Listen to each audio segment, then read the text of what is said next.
السلام عليكم ورحمة الله وبركاته. وعليكم السلام ورحمة الله وبركاته. بسم الله الرحمن الرحيم. الحمد لله الحمد لله وكفى وسلام على عباده الذين اصطفى أما بعد. الحمد لله رب العالمين والصلاة على رسوله محمد وعلى آله وأصحابه أجمعين. رب اشرح لي صدري ويسر لي أمري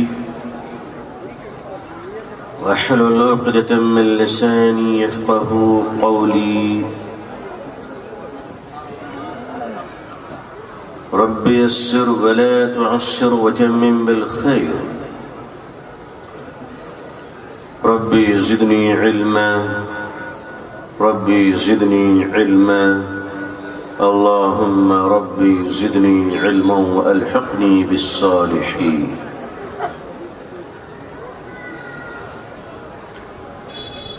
فأعوذ بالله من الشيطان الرجيم.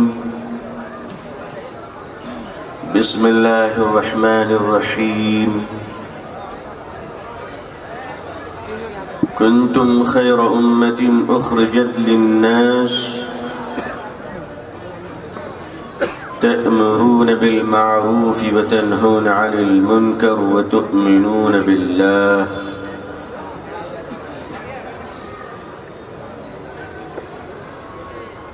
صدق الله العظيم وصدق رسوله النبي الأمي الكريم. اللهم صل على سيدنا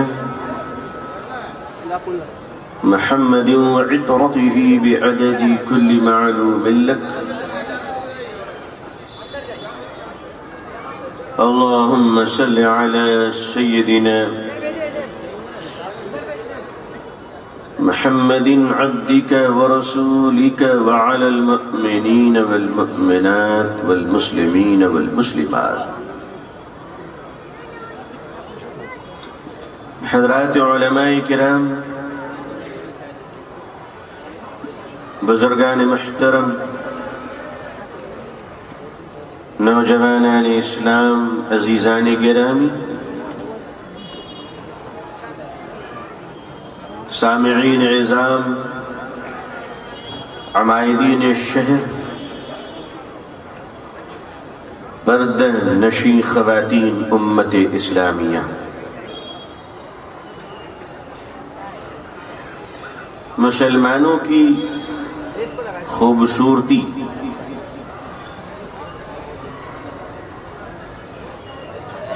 عبادات اور معاملات کی بہتری پر منحصر ہے.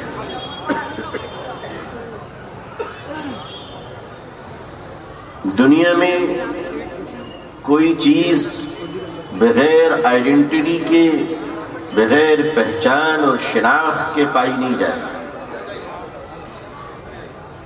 اور اگر کوئی شے ڈسکور بھی ہو گئی تو ہم جلد سے جلد چاہتے ہیں کہ اس کا ایک نام رکھ دیا جائے.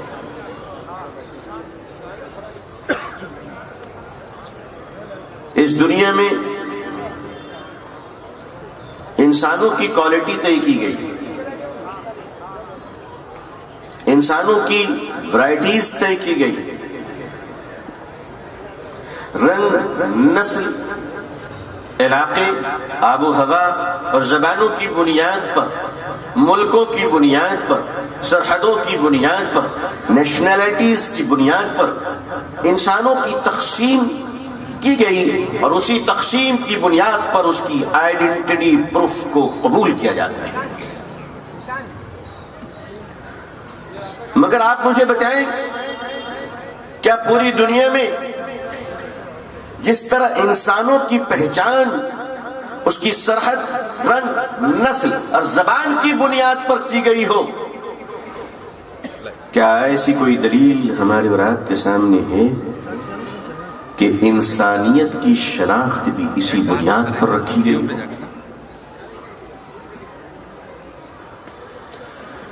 انسان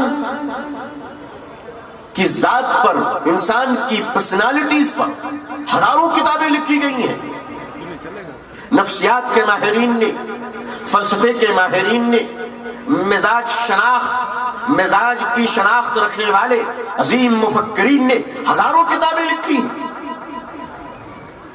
ارسطو کی تو پوری زندگی اسی پر ہے. کیرسٹیٹو نے کیا ہو انسان کے اندر دبی ہوئی انسانیت کو اگر کسی نے زندہ کیا ہو تو مسلمان اپنی زبان سے کیا کہے گا؟ وہ دنیا کے ایک عظیم مصنف ایچ مائیکل ہارٹ، یہودی، 23 سال کے ریسرچ کے بعد کے کتاب لکھتا ہے اور کہتا دی 100 اس کائنات کا سب سے بڑا انسان اگر معلم انسانیت کوئی ہے تو وہ محمد رسول اللہ صلی اللہ علیہ وسلم کی ذات ہے. وہ اس کتاب کا اجرا کروانا چاہتا ہے، وہ اس کتاب کی انوگریشن چاہتا ہے. امریکہ کے فنکشن ہال میں لوگ بیٹھے ہیں، دانشور، مفکرین، ارباب فکر و دانش، اور جیسے اس نے کہا کہ لوگوں دنیا کے سب سے بڑے انسان کا نام محمد رسول اللہ صلی اللہ علیہ وسلم ہے، کوہرام مچ گیا. ایوان کفر کے اور شرک میں، ایوان باطل میں زلزلہ آ گیا. وہ کانپنے لگے، تڑپنے لگے کہ تو نے یہ ظلم کیسے کیا؟ کیا تجھے دنیا میں کوئی انسان نہیں ملا؟ تو ایچ مائیکل ہارٹ نے کہا میں نے تو بہت تلاشا تھا، اگر تمہارے سامنے کوئی ہے تو ان کے برابری کا دکھا دو. کہا میں نے بڑی کوشش کی، میں نے کوشش کی، لیکن جب بچپنا دیکھنے جاتا ہوں کہ بچپن کی وہ زندگی، تو مجھے کسی اور کی وہ زندگی نظر نہیں آتی جو بچپن میں محمد رسول اللہ صلی اللہ علیہ وسلم کے انصاف اور مساوات کا یہ عالم ہے کہ اگر قبیلے بنو سعد میں ماں خدیجہ، کبھی قبیلے بنو سعد میں دائی حلیمہ کے پاس تشریف لے جاتے ہیں تو چھاتی کی ایک طرف سے دودھ پی کر فرماتے حلیمہ دوسری طرف تیرے چھوٹے بچوں کا حق ہے. فرمایا کر زمانے بچپن سے ابھر کر تھوڑا اوپر جانے کا دیکھتا ہوں، عہد شباب سے پہلے تو وہ 10-12 سال کی کچی عمر میں اس بچپن، اس کی نورانی بچپنے کے مقابلے میں کوئی بچپن نظر نہیں آتا کہ مکے کی گلیوں میں عبداللہ کا یتیم جب گزر رہا ہوتا ہے تو مکے کے چودھری یہ کہہ کر کھڑے ہو جاتے ہیں سچ بولنے والا آ رہا ہے، ایمانداری برتنے والا آ رہا ہے. اے ابو حکم تم کھڑے کیوں ہو گئے؟ اے حشام تم کھڑے کیوں ہو گئے؟ اے مکے کے چودھریوں بتاؤ کہ تم کھڑے کیوں ہو گئے؟ کہ وہ دیکھتے نہیں ہو صادق آ رہا ہے، امین آ رہا ہے، نام آپ کا محمد ہے صلی اللہ علیہ وسلم. مگر دنیا احترام سے کیا کہتی ہے؟ وہ سچ بولنے والا آ رہا ہے. کہا کہ اب 16 سال کی عمر دیکھتا ہوں کی زندگی. آپ نے 16 سال کی عمر میں دیکھا کہ یہ مکے میں کیا ہو رہا ہے، یہ مکے کے لوگ کس براہ روی کے شکار ہیں، یہ سول سوسائٹی میں انسانیت کا احترام کیوں نہیں ہے، سویلائزیشن کیوں نہیں ہے، سماج میں، معاشرے میں ایک دوسرے کا احترام، اکرام اور سماجی ذمہ داریوں کا احساس کیوں نہیں ہے.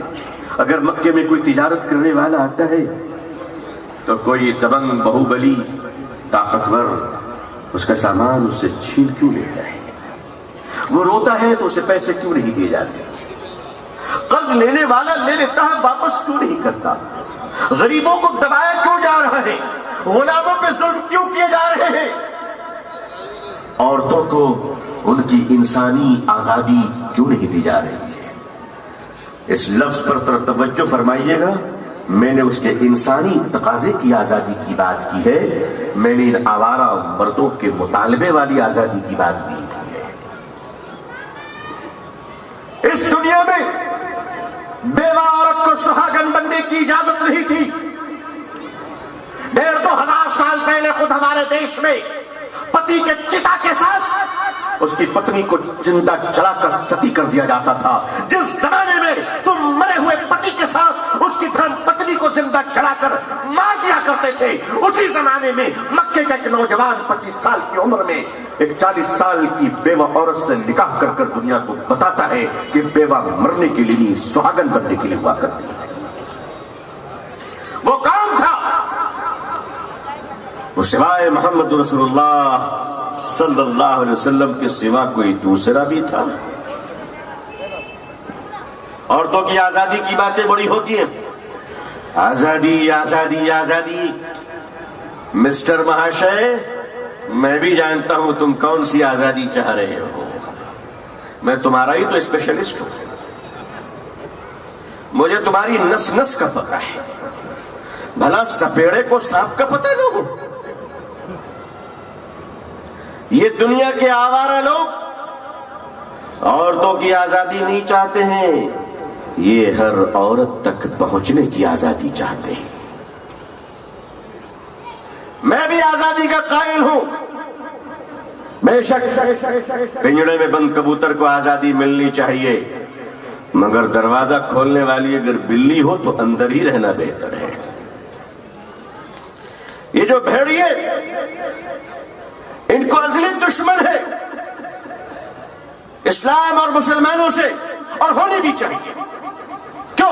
مسلمانوں, دنیا کی ہر برائی سے تم نے پنگا لے رکھا ہے. دنیا کی اتنی بڑی industry, drug industry, cocaine industry, نشے کی انڈسٹری, جس پر اربوں خربوں روپے کمائے جاتے ہیں, اس اربوں خربوں روپے کی نشہ بیچ کر کمانے والے کمپنی کے خلاف ایک بیچارہ لنگی پہننے والا ایک غریب امام مسجد میں کھڑا ہو کر اس سے پنگا لے رہا ہے.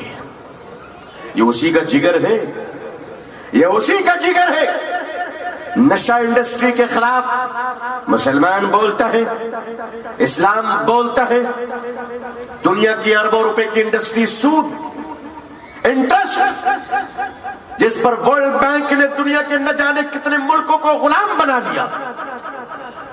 شری لنکا کی تباہی کے پیچھے چائنا کا وہ قرض ہے جس کے سود دیتے دیتے شری لنکا کی کمر ٹوٹ گئی. آج مالدیو جیسا چھوٹا ملک چائنا کے خونی چنگل میں آ چکا ہے. سودی نظام جسے 1500 سال پہلے میرے آقا صلی اللہ علیہ وسلم نے فرمایا تھا میدان عرفات میں کہ میں سودی لین دین کو آج اپنے قدموں تلے روند رہا ہوں, اور میرے اپنے چچا حضرت عباس کے سود کے ساتھ ساتھ میں اصل کو بھی معاف کر رہا ہوں, سود کو معاف کر رہا ہوں. جب خبر ملی حضرت عباس کو تو فرماتے ہیں بھتیجے نے سود معاف کی ہے, میں تو اصل بھی معاف کرتا ہوں. آج اس سود کے خلاف بولنے والا کون ہے دنیا میں؟ مجھے بتاؤ. اس گونگے اور بہروں کی بھیڑ میں سوائے اسلام کے ماننے والوں کے کوئی دوسرا ہے ٹکر لینے والا؟ چاہے دو ہی چار, دنیا کی ساری برائی, بے حیائی, بے غیرتی, چکلا خانہ, کوٹھے, پراسٹیوشن. آج لوگ ناری سمان کی بات کرتے ہیں, عورتوں کی آزادی اور احترام کی بات کرتے ہیں. میں کہتا ہوں آؤ, اگر تم اپنی بات میں سچے ہو اور تمہارے دل میں بیٹیوں کی عزت ہے اور غیرت ہے اور ناری سمان کا 40واں حصہ بطور زکات اگر تمہارے دل میں موجود ہے, میں تمہیں آواز دیتا ہوں, جمع ہو جاؤ اور پورے ہندوستان کے طوائف کے کوٹھوں کو خالی کروا کر ان بیٹیوں کو عزت کی زندگی گزارنے کے لیے سرکاری مدد فراہم کر دو. کوٹھے بھی چلاؤ گے اور ناری سمان کی بات بھی کرو گے, یہ بھیڑیا پنا تم ہی کر سکتے ہو, ہم برداشت نہیں کر سکتے. تم شراب کی دکانیں بھی کھولو گے اور پھر اس ایڈورٹائزمنٹ میں کروڑ روپے خرچ بھی ہوں گے کہ پی کر گاڑی نہ چلائیں, اور شراب بھی بیچیں گے. اسلام کہتا ہے جو شراب پی لے اس کو کوڑا لگاؤ, مگر کوڑا بعد میں لگاؤ, پہلے شراب کی ماں باپ سب کو ختم کر دو. شراب کی بنیاد اسلام ہلاتا ہے. اسلام کہتا ہے جس نے زنا کی, ریپ کیا, بلاత్కాر کیا, اس کو دردناک سزا دو,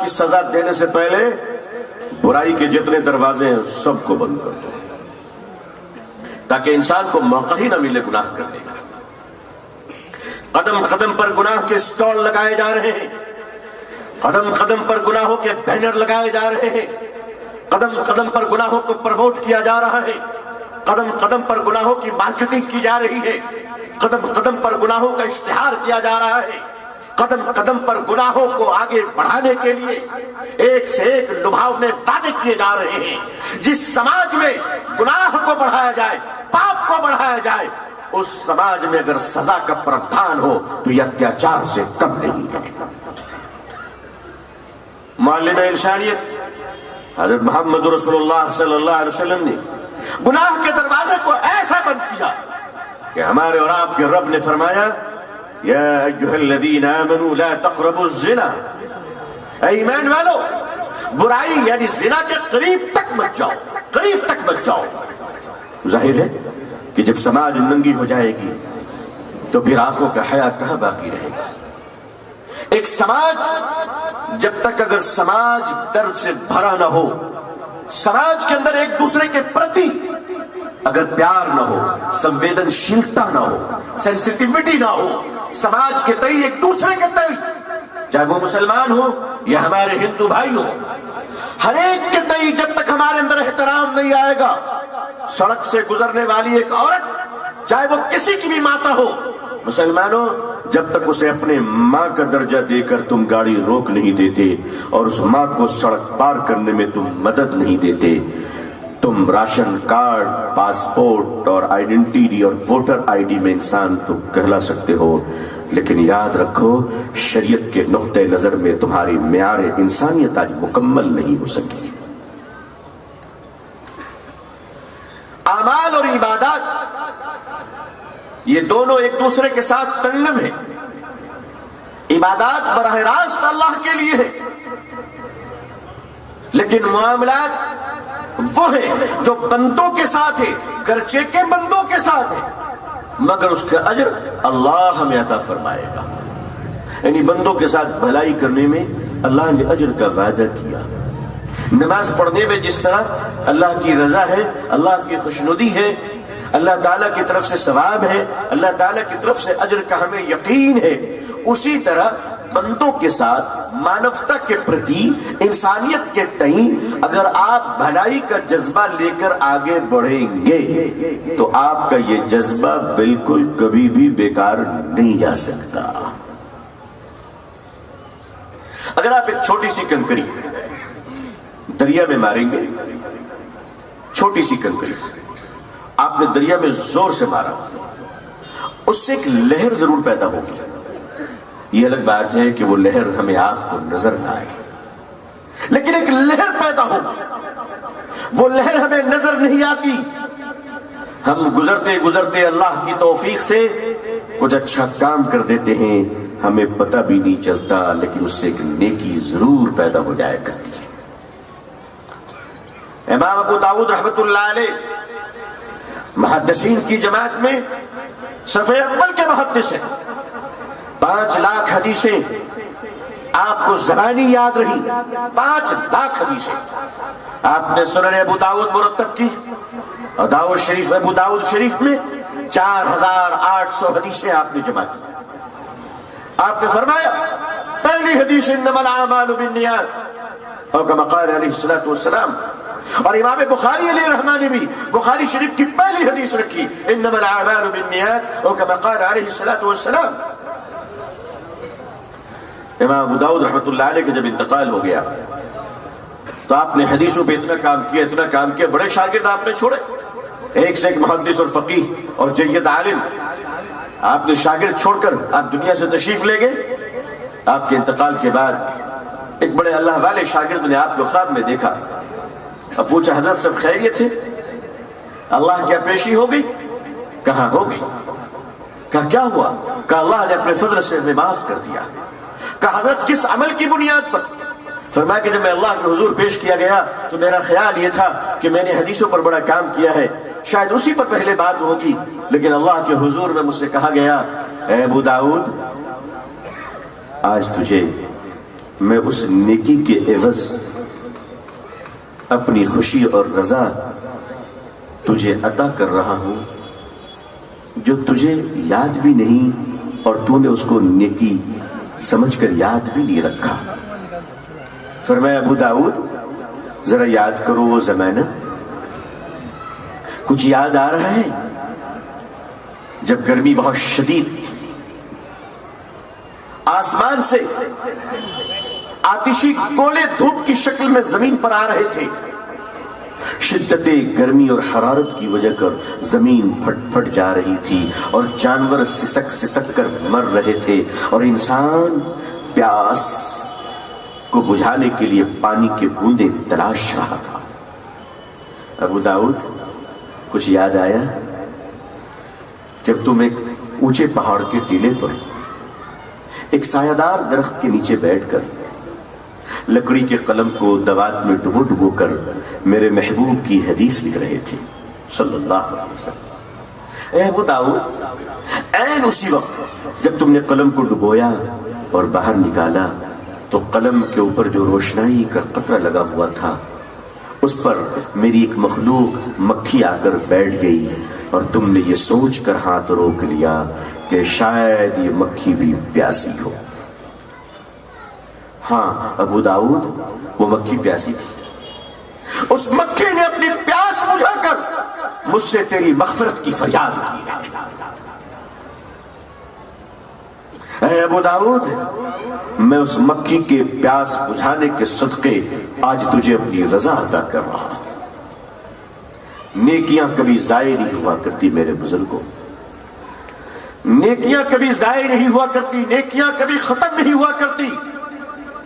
گناہ میں لذت عارضی ہے, سزا لامے وقت کے لیے ہے. نیکیوں میں مشقت عارضی ہے, مزہ ہمیشہ کے لیے ہے. گناہ کی لذتیں وہ کافور ہو جاتی ہے. نبی کریم صلی اللہ علیہ وسلم نے مسلمانوں کی جو جماعت تیار کی تھی وہ جماعت صرف مسجدوں کو آباد کرنے والی نہیں تھی بلکہ بازاروں میں بھی اللہ کے نام کا نور بکھیرنے والی جماعت تھی. اس ملک میں ہندوستان میں آزادی کے بعد کے جو 75 سال ہمیں ملے, اس 75 سالوں میں ہم بشمول پوری قوم تمام شعبہ حیات کے منسلک لوگ, مسٹر مولانا, سارے لوگ مل کر ان 75 سالوں میں ہم نے اس ملک کے برادران وطن کو اپنے اسلامی اخلاق سے متاثر کرنے کی کوئی کوشش نہیں کی. یہ بات جب 2021 کے مسلم مسلح بورڈ کے اجلاس کانپور میں مرشد امت حضرت مولانا رابع حسنی صاحب رحمۃ اللہ علیہ کی زبان مبارک سے نکلی تو میں سوچتا رہ گیا کہ حضرت کیا فرما رہے ہیں. میں نے تو 75 سال کہے, حضرت نے فرمایا کہ پچھلے کئی ہزار سالوں سے ہم نے اسلامی اخلاق پیش نہیں کیا اس ملک میں, اس ملک میں پیش نہیں کیا. آپ مجھے بتائیے, جس گھر میں رہنے والا اس گھر میں جھاڑو نہ لگائے, جس گھر میں رہنے والا اس گھر کی صفائی پوچھائی نہ کرے, جس گھر میں رہنے والا اس گھر کی رنگ و روغن نہ کرے, جس گھر میں رہنے والا اس بلڈنگ کی مینٹیننس نہ کرے, آپ مجھے بتائیں کہ وہ مکان کھنڈر میں تبدیل ہوگا یا نہیں ہوگا. اس کائنات کے, اس دنیا کے سب سے خوبصورت پودے کا نام محبت ہے. اس دنیا کے سب سے خوبصورت پودے کا نام محبت ہے, اور محبت کا پودا زمین پہ نہیں میرے پیاروں, وہ انسان کے دلوں میں اگا کرتا ہے. اس پودے کی پرورش نبی کریم صلی اللہ علیہ وسلم نے ایک جماعت تیار کی مسلمانوں کی. لوگ پوچھتے ہیں حضور صلی اللہ علیہ وسلم کے معجزات بہت سارے ہیں, یقیناً بہت سارے ہیں, لیکن مجھ جیسا طالب علم یہ کہنے کے پر مجبور ہے کہ آپ کے بڑے معجزوں میں یہ بھی کم بڑا معجزہ نہیں کہ مکے کی ریگستان میں چرواہوں کو پکڑ کر آپ نے امت کا قائد و سردار بنا دیا. یہ وہ تربیت تھی جو 3.5 لاکھ صحابہ کرام رضی اللہ تعالیٰ عنہم اجمعین کی جو جماعت آپ چھوڑ کر اس دنیا میں گئے, وہ جماعت، وہ صحابہ کوئی معمولی نہیں تھے، وہ رجال سازی ہوئی تھی. وہ ایک ایک صحابی دنیا میں انقلاب لانے کی صلاحیت و اخلاق رکھا کرتے تھے. اور مسلمان کوئی ہے اگر اس کے اخلاق اور اس کی محبت سے اگر وہ دوسروں کو متاثر نہ کر سکا تو خود کو حاجی سمجھا کرے، نمازی سمجھا کرے، مقرر سمجھا کرے، قاری سمجھا کرے، جو سمجھنا ہے سمجھ لے، مگر وہ اسلامی شریعت پر چلنے والا ایک بہتر انسان خود کو سمجھنے کے قابل نہیں ہے. ایک مسلمان چلتے وقت دوسروں کے دروازے پہ تھوک دے، اس کی غیرت مر نہیں جاتی کہ حضور صلی اللہ علیہ وسلم نے پڑوسی کا کیا حق بتایا. ایک دکاندار اپنے دکان پر بیٹھا بیٹھا کلی اس طرح کرے کہ پانی کے چھینٹے باہر جائے اور لوگوں کے کپڑے خراب ہو. اگر تم نے وضو کی کلی بھی پھینکی ہے تو میاں تمہاری نماز کا کیا ہوگا مجھے معلوم نہیں، مگر سڑک پر کھڑے ہو کر معافی مانگو ورنہ تیرا بیڑا غرق ہو جائے گا.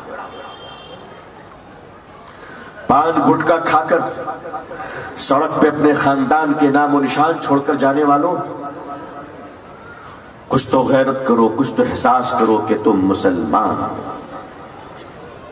بے ترتیب زندگی گزارنے والوں، تم یہ کیوں نہیں سوچتے کہ تم مسلمان ہو؟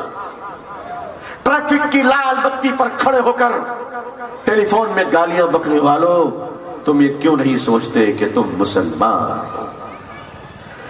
بغیر ہیلمٹ کے چل کر قانون توڑنے والوں، بد زبانی کرنے والوں، تم یہ کیوں نہیں سوچتے کہ تم مسلمان ہو؟ دکانوں پر بیٹھ کر جھوٹ بولنے والوں، کاروبار میں جھوٹی زندگی گزارنے والوں، تم ایک بار کیوں نہیں سوچتے کہ تم مسلمان ہو؟ دنیا کی کسی برائی پہ نظر نہیں رکھتی ہے جتنا مسلمانوں کے کردار پہ نظر رکھا جاتا ہے. اس کی وجہ جانتے کیا ہے؟ بالکل صحیح ہے، مسلمان پہ نظر رکھنی چاہیے. اور مجھے کہہ لینے دیجئے، ہندوستان میں نفرت اسلام سے نہیں ہے بلکہ مسلمانوں کی بد کرداری سے نفرت ہے. شراب بیچنے والوں پہ نظر نہیں رکھی جائے گی، سود خوری کرنے والوں پہ نظر نہیں رکھی جائے گی، نظر مسلمانوں تمہیں پہ رکھی جائے گی. اس کی وجہ جانتے ہو کیا ہے؟ یہ جو سبزی تولنے والی ترازو ہوتی ہے نا، اس سبزی تولنے والی ترازو پہ اگر 20-25 مکھی بیٹھ جائے تو کوئی فرق پڑنے والا ہے؟ بولو بھائی. ارے آلو بیگن پہ اگر 20-25 مکھیاں بیٹھ گئی تو کوئی فرق پڑے گا؟ لیکن ہیرے اور زیور توڑنے والی ترازو پہ اگر ایک آدھ مکھی بھی بیٹھ گئی میاں تو 15-16 ہزار کا فرق پڑ جائے گا. پڑے گا کہ نہیں پڑے گا؟ یہ پوری دنیا اگر گناہوں میں بھی ڈوب جائے تو کوئی فرق نہیں پڑے گا. لیکن مسلمانوں، تم تو اللہ تعالیٰ کی پسند کی ہوئی بہترین جماعت ہو. اللہ نے تمہاری شان قرآن میں بیان کر دیا، اللہ نے تمہیں اکرام سے نوازا، اللہ نے تمہیں حضور صلی اللہ علیہ وسلم کی شریعت و سنت عطا کی، اللہ نے تمہیں علماء عطا کیے، اکابرین عطا کیے. خانقاہوں، زندہ خانقاہوں میں اکابرین کے ساتھ ساتھ تمہیں اللہ نے صوفیہ کی جماعت عطا کی. آج گلی گلی تبلیغی جماعت، گلی گلی مدرسے، گلی گلی خانقاہیں. الحمدللہ مجھ جیسے چھوٹے موٹے آدمی کی تقریریں، بڑے بڑے علماء اور اکابرین کے واعظ و نصیحت، ہندوستان کے ہر گلی ہر چپے میں دین کی باتیں ہو رہی ہیں. اس کے باوجود بھی میں آپ سے کہتا ہوں کہ 80 سے 85% مسلمان اس ملک میں جھوٹ بولتا ہے، جھوٹ بولتا ہے. سچ بولنے والے آپ حیران ہو جائیں گے. میرے بزرگوں، جاپان میں مسلمان نہیں ہے مگر اسلام ہے، مسلمان نہیں ہے مگر اسلام ہے. وہ اتنے سچے ہوتے ہیں، اتنے سچے ہوتے ہیں کہ شراب خانے میں بیٹھ کر بھی سچ بولتے ہیں. جاپان کے بچے، ان کو جھوٹ معلوم ہی نہیں کہ جھوٹ کسے کہتے ہیں. اور وہ نہیں جانتے، اللہ کو نہیں جانتے، رسول صلی اللہ علیہ وسلم کو نہیں جانتے، شریعت کو نہیں جانتے، وہ اسلام کو نہیں جانتے، وہ آخرت کو نہیں جانتے، مگر وہ سچ بولتے ہیں. اور اتنا سچ بولتے ہیں کہ شراب خانے میں بھی بیٹھ کر سچ بولتے ہیں. اور ہم اتنا اسلام جانتے ہیں کہ مسجد میں بھی بیٹھ کر جھوٹ بولتے ہیں. مسلمانوں کی ایمانداری. میں ایک مسجد میں گیا تو میں نے کہا بھائی پانی پینا ہے، تو دیکھا کہ کولر لگی ہے اور اس کے اوپر اسٹیل کے 2 گلاس بیچارے مجبور بے بس قیدی کی طرح، ایسا لگتا ہے کہ آتنکوادی پکڑ کے رکھا گیا ہے۔ اس گلاس کو سوچئے، 10 روپے کے گلاس کو زنجیر سے باندھ کر رکھا گیا۔ اس سے مسلمانوں کا کیریکٹر پتہ چلتا ہے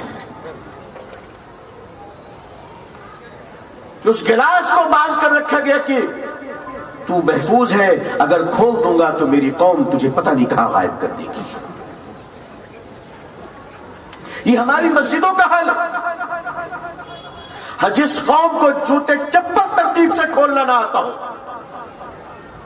میں آ رہا تھا تو ہمارے کوئی بھائی محی السنہ کا ذکر فرما رہے تھے، اللہ اکبر اللہ اکبر، اور میرے بارے میں کہتے تربیت یافتہ، آپ دعا کر دیجئے، مجھے کچھ آتا وقت نہیں۔ یہ کہاں اللہ والے، کہاں یہ بزرگ، ہم نے تو ان کی جوتیاں بھی صحیح سے نہیں دیکھی ہے، لوگ پتہ نہیں کیا کیا بول دیا کرتے۔ میں اپنے نقیب جلسہ حضرات سے بہت خوف زدہ رہتا ہوں، اس کی وجہ ہے کہ وہ میرے بارے میں ایسی سی باتیں بتا دیتے ہیں جو میرے امی ابو کو بھی نہیں معلوم ہے۔ نہیں، آپ لوگ تو اچھے آدمی ہیں، کوئی کہتے صاحب خلیفہ ہے، کوئی کہتے تربیت یافتہ ہے، میری اوقات ہے، میں اپنی اوقات جانتا ہوں۔ مجھے تو اللہ والوں کی جوتیاں نصیب ہو جائیں یہ میرے لیے بہت ہے۔ یہ سب مارکیٹنگ کی چیزیں ہیں، آج کل پیری مریدی بھی چائنیز آئٹم ہو گیا۔ ایسے ایسے مارکیٹ میں پیر لانچ ہو گئے ہیں کہ صبح ٹیلی فون پر بیعت ہو جائیے، دوپہر میں آن لائن نذرانہ ٹرانسفر کر دیجئے، شام میں واٹس ایپ پہ خلافت آ جا رہی ہے، اور دوسرے دن سوشل میڈیا پہ مبارکبادی، ہمارے حضرت کو فلاں جگہ سے خلافت مل گئی ہے، اور جتنی خلافت ملتی گئی اتنا پیٹ بڑھتا چلا گیا۔ اور بعض لوگوں کے پیٹ بڑھنے کا یہ عالم ہوتا ہے کہ میں کبھی کبھی مسافہ کر کے معانقہ کرنا چاہتا ہوں تو آپ یقین مانیے میں گلے تک پہنچ ہی نہیں پاتا ہوں، میں مزار شریف کہیں بوسہ لے کر واپس آ جاتا ہوں۔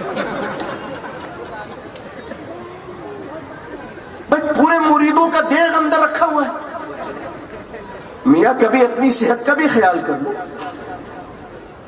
کم کھانا بھی سنت ہے حضور صلی اللہ علیہ وسلم کی۔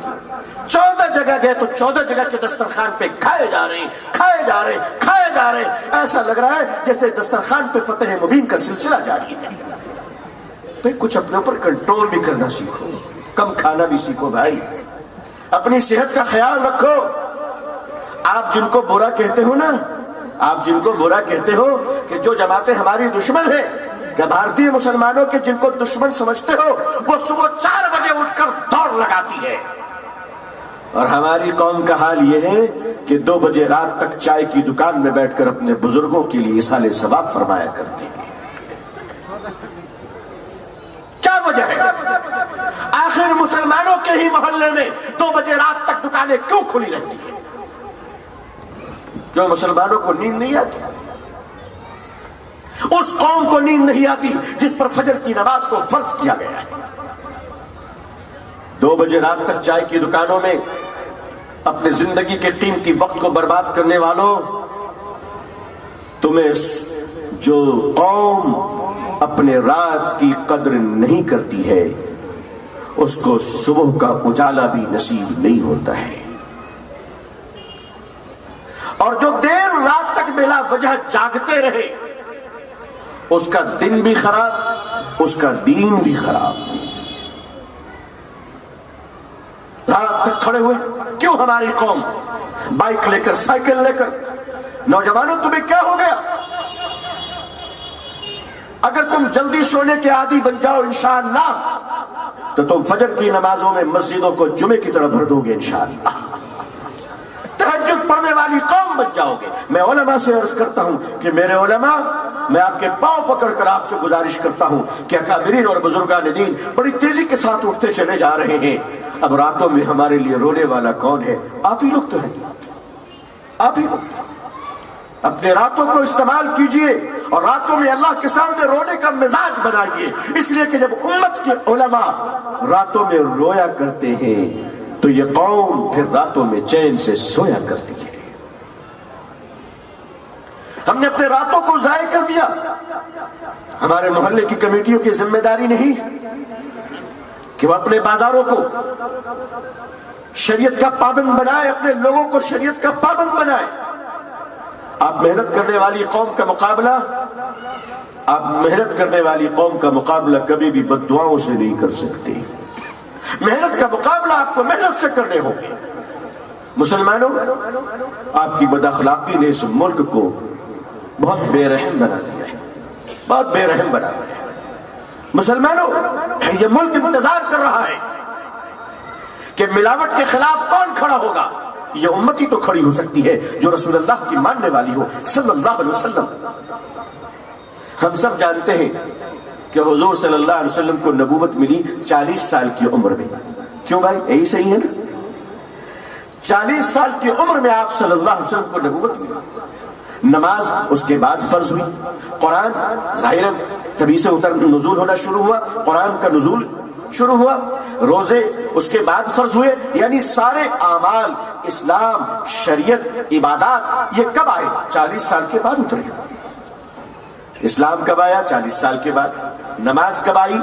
40 سال کے بعد. روزہ کب آیا؟ 40 سال کے بعد. زکوٰۃ کب فرض ہوئی؟ 40 سال کے بعد. مسجدیں بنائی کب گئی؟ 40 سال کے بعد. اذان کب ہوئی؟ 40 سال کے بعد. سارا اسلام کب آیا؟ 40 سال کے بعد. پورا اسلام کتنے سالوں میں مکمل ہوا میرے بھائیوں؟ 23 سال ہے نا؟ 23 ایئرس. سارا اسلام 23 سال میں مکمل. عبادات، معاشرت، قرآن 23 سال میں مکمل. سوال اٹھتا ہے کہ جب سارا کام 40 سال کے بعد ہوا تو 40 سال تک میرے حضور کیا کر رہے تھے صلی اللہ علیہ وسلم؟ یہ بات غور کرنے کی ہے. میرے حضور صلی اللہ علیہ وسلم 40 سال تک کیا کر رہے تھے؟ 40 سال تک میرے نبی صلی اللہ علیہ وسلم اہل عرب کو اپنا کریکٹر بتا رہے تھے. اے لوگوں دیکھ لو، میری زندگی میں جھوٹ کا داغ نہیں ہے. اے لوگوں گناہ کا داغ نہیں ہے. اسلام 23 سال میں بتایا گیا، مگر نبی نے اپنا کریکٹر 40 سالوں میں بتایا کہ وہ اللہ تعالیٰ نے پوری انسانیت کو بتایا کہ دیکھو یہ میرا محمد ہے صلی اللہ علیہ وسلم، کتنا سچا ہے، کتنا صاف ہے، کتنا ایماندار ہے. کہ 25 سال کی عمر میں آپ حضرت خدیجہ کی پارٹنرشپ میں جب تجارت کے لیے تشریف لے گئے تو حضرت خدیجہ نے اپنا ایک غلام بھی آپ کے ساتھ کر دیا تھا، میسرہ. سمجھانے کے لیے کہہ رہا ہوں، حالانکہ یہ ادب کے معیار کا جملہ نہیں ہے، لیکن میں عرض کر رہا ہوں اصل تو حضرت خدیجہ نے ایک مخبر بھی ساتھ میں رکھا تھا کہ اتنا اچھا آدمی ہے میسرہ، ذرا ان کے بارے میں مجھے آ کر بتانا، کیونکہ محمد صلی اللہ علیہ وسلم کوئی آرڈنری معلوم نہیں ہوتے، کوئی عام آدمی معلوم نہیں ہوتے ہیں. تو میسرہ ذرا تم آ کر مجھے بتانا کہ یہ کیسے ہیں. 25 سال کی عمر میں میرے آقا صلی اللہ علیہ وسلم جب ملک شام، دمشق اور عراق میں تجارت کر کر، پھیری کے بزنس کر کر، کپڑوں کی تجارت کر کر آپ لوٹے ہیں مکے میں، اور خدیجہ کو حضرت خدیجہ رضی اللہ تعالی عنہ کو ان کا مال لوٹایا، ان کی پروفٹ لوٹائی، ان کا نفع لوٹایا اور واپس لوٹ آئے. حضرت خدیجہ رضی اللہ تعالی عنہ ام المؤمنین اور پہلی مسلمہ اور اللہ والی اپنے غلام میسرہ سے پوچھتی ہے، میسرہ محمد کیسے لگے صلی اللہ علیہ وسلم؟ تو میسرہ فرماتے ہیں پورے سفر میں مجھے پتہ نہیں آیا کہ خادم کون ہے، میں ہوں یا وہ. میں ان کی خدمت کیا کرتا، وہ میری خدمت کرتے تھے، وہ میرا خیال رکھتے تھے، وہ مجھ سے پوچھتے تھے میسرہ تجھے نیند تو نہیں آ رہی ہے، میسرہ تو تھک تو نہیں گیا ہے، میسرہ تجھے بھوک تو نہیں لگ رہی ہے.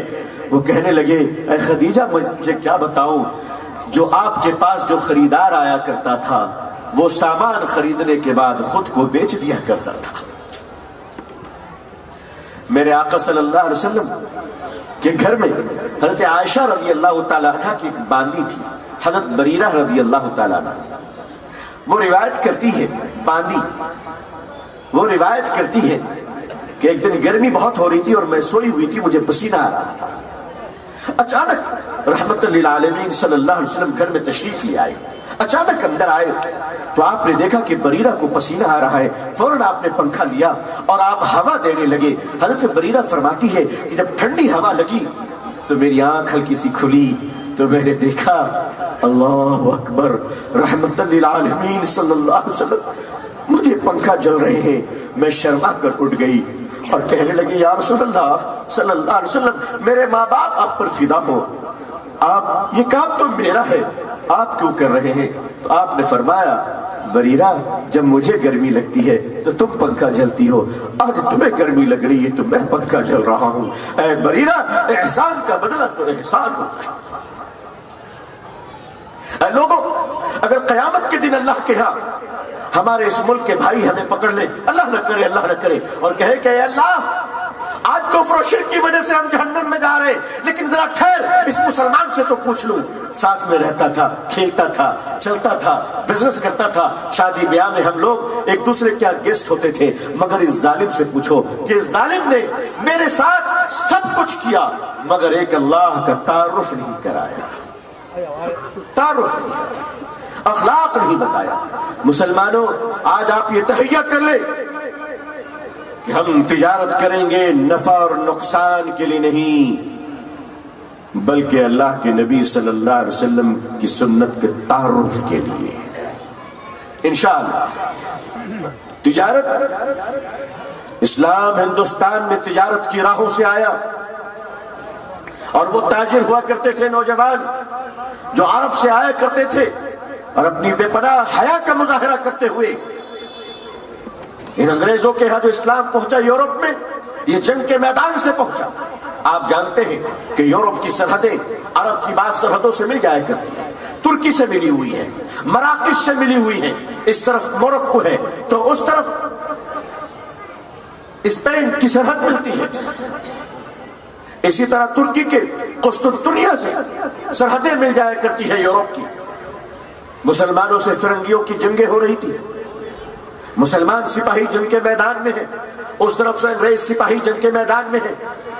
ایک انگریز سپاہی کا چھوٹا بچہ دور بیٹھ کر دیکھ رہا ہے کہ میرا باپ لڑ رہا ہے، اچانک ایک مسلمان کی تلوار، سپاہی کی تلوار اس انگریز کے گردن پہ چلی جاتی ہے، وہ بچہ چیخ مارتا ہے میرے باپ کو چھوڑ دو۔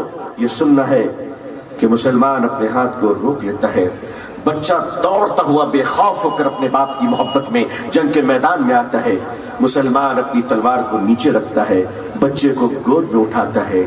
وہ انگریز سپاہی کہتا ہے مسلمان تو نے یہ کیا کر دیا؟ تیرے لیے تو بڑا موقع تھا کہ باپ بیٹے دونوں کو نپٹا دیتا، تجھے ڈر نہیں لگا کہ تو نے تلوار نیچے کر دی؟ میں تجھے تیرا قتل کر سکتا تھا۔ اس مسلمان سپاہی نے روتے ہوئے کہا کہ ہم جس رسول کے ماننے والے ہیں صلی اللہ علیہ وسلم، انہوں نے جنگ کے میدان میں بھی بچوں پر ہاتھ اٹھانے سے منع فرمایا ہے۔ میں حضور کی سنت ادا کرتے ہوئے صلی اللہ علیہ وسلم اگر تیری تلوار سے مر بھی گیا تو درجہ شہادت پا جاؤں گا، جان دے سکتا ہوں مگر میرے آقا کی سنت کو چھوڑ نہیں سکتا صلی اللہ علیہ وسلم۔ اے مسلمانوں، تم اپنے اخلاق سڑک پہ بتا نہیں سکتے، اپنے بچوں کو آپ بائک دلاتے ہیں، اچھی بات ہے دلائیے، میں روکتا نہیں، مگر بائک دلاتے وقت یہ بتا دیجئے گا بیٹا سڑک پر جب تم چلو گے تو اسی سے آدمی کو پتہ چل جائے گا کہ تم اچھے ماں باپ کی اولاد ہو یا برے ماں باپ کی اولاد ہو، تیرے چرتر سے، تیرے طریقے سے، تیری زبان سے اس بات کا علم ہو جائے گا۔ ہم مسلمان تو بن جائیں، اخلاق کی تربیت تو لے لیں۔ آپ اپنے کاروبار کی دکان، کاروبار کی جگہوں پہ بیٹھ کر آپ وہاں پر بتائیے، اپنی نظریں بڑودرا میں جب عرب کے مسلمان تجارت کے لیے آئے تو ان کی دکانوں پہ بڑودرا کے مہاراج کے گھر کی مہیلائیں شاپنگ کرنے کے لیے آ گئیں۔ جیسے وہ لوگ آئیں، سارے مسلم عرب تاجروں نے اپنی نظریں نیچی کر لی۔ اس میں سے ایک بہن کہتی ہے بھائی تم نظر اٹھا کر ہم سے بات کیوں نہیں کرتے، ہم لوگ اتنے برے تو نہیں ہیں۔ اس نوجوان نے کہا بہن بات یہ ہے کہ ہم جس رسول صلی اللہ علیہ وسلم کے ماننے والے ہیں انہوں نے ہمیں تجارت کرنے کی اجازت دی ہے، دوسروں کے ماں بہن کو گھورنے کی اجازت نہیں دی ہے۔ اس ملک کے آپ ملکوں کی فتح کی بات کرتے ہیں، اسلام تو دلوں کی فتح کی باتیں کرتا ہے۔ آپ دلوں کو فتح کر لیجئے میرے بزرگوں، میرے بھائیوں، میرے نوجوانوں، میری بہنوں، تم دلوں کو فتح کر لو۔ جس نے اپنے اخلاق سے دلوں کو فتح کر لیا اسے ملک فتح کرنے کی ضرورت نہیں پڑتی ہے۔ اگر تم نے دلوں کو فتح نہ کیا، اگر تم نے اللہ کو راضی نہ کیا، غیرت اور حیا کو تم نے اپنا شعار نہ بنایا، ایمانداری اور دیانتداری کو اگر تم نے قبول نہ کیا، تو یاد رکھو اگر پورے پارلیمنٹ بھی تم سے بھر جائے اور تم اس ملک کے وزیر اعظم بھی بن جاؤ، پھر بھی تم عزت دار نہیں بن سکتے، اس لیے کہ اللہ نے عزت وزارت کی کرسی میں نہیں، اللہ نے ایمان میں عزت رکھا ہے۔ وَأَنْتُمُ الْأَعْلَوْنَ إِن كُنتُم مُؤْمِنِينَ۔ اللہ سے دعا کیجئے کہ اللہ تعالیٰ پوری دنیا میں ہم سب کو اسلام کی عزت دیکھنا نصیب فرمائے۔ اللہ تعالیٰ اقوام عالم اور اہل ہندوستان کے دلوں میں اسلام کے لیے اور مسلمانوں کے لیے جذبہ محبت و احترام و اکرام پیدا فرمائے۔ اللہ تعالیٰ ہمارے دیش بھارت میں امن و شانتی عطا فرمائے۔ یہاں رہنے والے مسلمان بھائی، ہندو بھائی، ہر ذات برادری کے درمیان انسانیت کی بنیاد پر پیار اور محبت عطا فرمائے۔ اللہ تعالیٰ آپ سب کو اور ہم سب کو اور آپ کے اور ہم سب کے اہل و عیال کو عزت، عافیت، سلامتی، خیر، خوشحالی، صحت و تندرستی کے ساتھ اسلام پر زندگی، ایمان پر خاتمہ نصیب فرمائے۔ آپ سب سے درخواست ہے کہ اپنی دعاؤں میں ہمیں یاد رکھیے گا۔ دوسری درخواست کہ میں آپ سب کو اٹھتے وقت سلام کر لوں گا، آپ جواب دے دیں گے، بات مکمل ہو جائے گی۔ مجھے یقین ہے کہ آپ سب بہت سمجھدار ہیں، آپ سمجھ چکے میرا میسج کیا ہے۔ اپنی دعاؤں میں یاد رکھیے گا۔ آخر دعوانا الحمدللہ رب العالمین، والسلام علیکم ورحمۃ اللہ وبرکاتہ۔